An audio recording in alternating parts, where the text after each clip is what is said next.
car il est essentiel que les patients ou leurs parents sachent quelle est leur maladie, comment elle se comporte, ce qu'ils peuvent faire pour éviter l'apparition des crises, dans quelle situation ils doivent aller chez le médecin, s'ils peuvent transmettre la pathologie à leurs progéniteurs.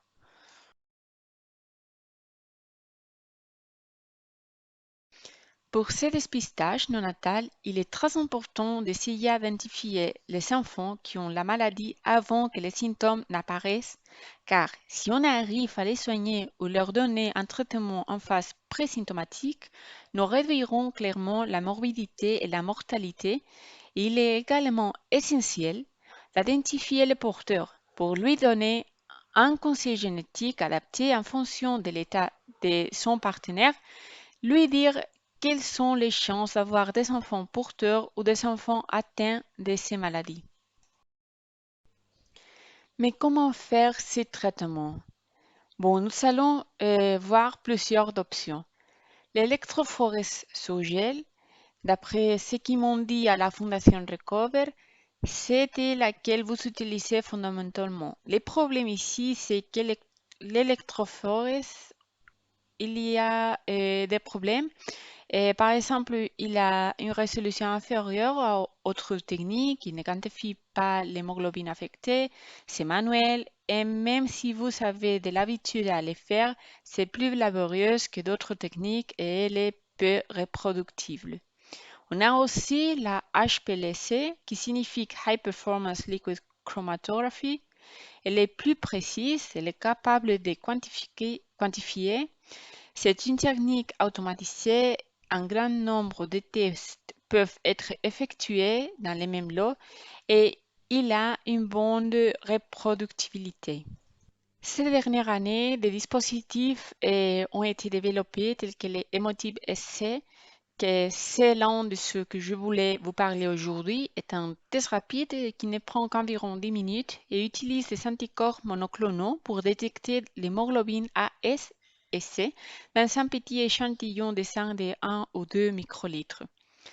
Il a été comparé à d'autres méthodes comme l'électrophorèse, les HPLC, montrant une précision clinique de 99% dans des études de validation auxquelles ont participé des milliards de patients d'Afrique, d'Inde et des pays des Caraïbes.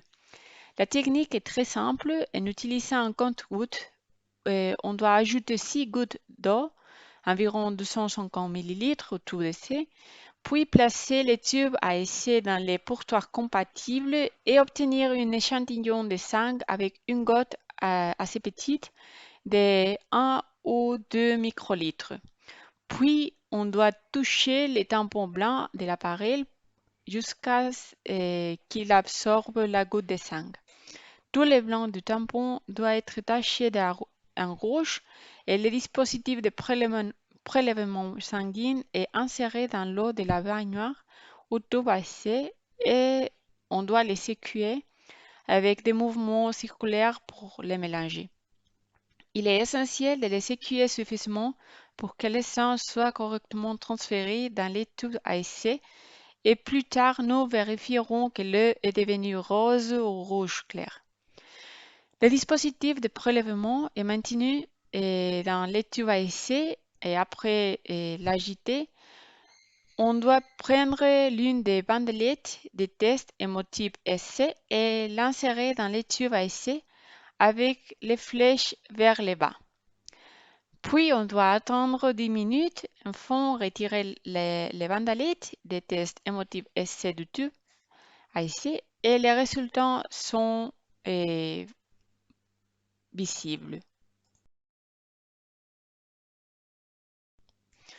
Pour ceci et pour comparer la bandalette des tests avec les tableaux des résultats des références fournis par la maison commerciale, on doit souligner que la lecture de ces bandalettes diffère des autres tests rapides. Et pour l'interpréter, les résultats des bandalettes, il faut chercher non pas les signes qui s'y trouvent, mais celles qui manquent, pour déterminer quelles hémoglobines sont présentes dans les sangs de notre patient. C'est très important et si une ligne apparaît dans notre bandalette, que l'hémoglobine n'est pas signifie que l'hémoglobine n'est pas présent et au contraire, si une ligne est absente, alors cela veut dire que le patient a bien cette hémoglobine. Par exemple, ici, on peut voir ce patient qui est porteur d'hémoglobine S. Il manquerait deux lignes pour l'hémoglobine S et pour l'hémoglobine A. À la place, un hémozygote pour S, c'est-à-dire un qui a la drépanocytose, comment va-t-il avoir deux gènes S? Nous n'allons pas voir qu'une ligne que nous sommes manquants, qui est la ligne S. Bien que nous envisagions la possibilité d'envoyer du matériel HPLC pour ce projet, nous avons finalement décidé de ne pas le faire.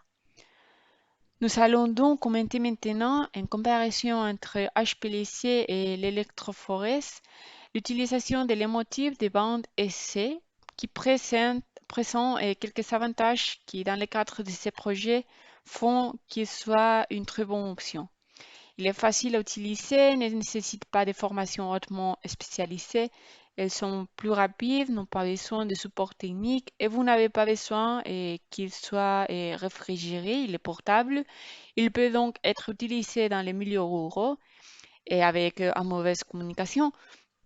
Il n'a pas besoin d'électricité, il peut être appliqué à un plus grand nombre de patients et de plus, en le comparant, parce que nous avons comparé des devis des différentes maisons commerciales, c'est moins cher que la détection HPLC, mais il a quelques inconvénients mineurs, et bien sûr, c'est-à-dire il n'est pas qualitatif, il ne quantifie pas non plus, mais en ce sens, il serait similaire à l'électrophorèse, elle ne détecte pas les fœtus, l'hémoglobine, qui n'est pas un inconvénient très important dans le sens où l'on peut détecter la présence de l'hémoglobine fétale et qui il ne peut pas nous aider à voir si les patients observent et suivent bien les traitements, mais nous avons d'autres moyens indirects de voir s'il prend et alors il ne détecte pas d'autres variantes d'hémoglobine. Ce qui se passe, c'est que dans les contextes de la zone géographique où vous habitez, un bon pourcentage, presque les 100%,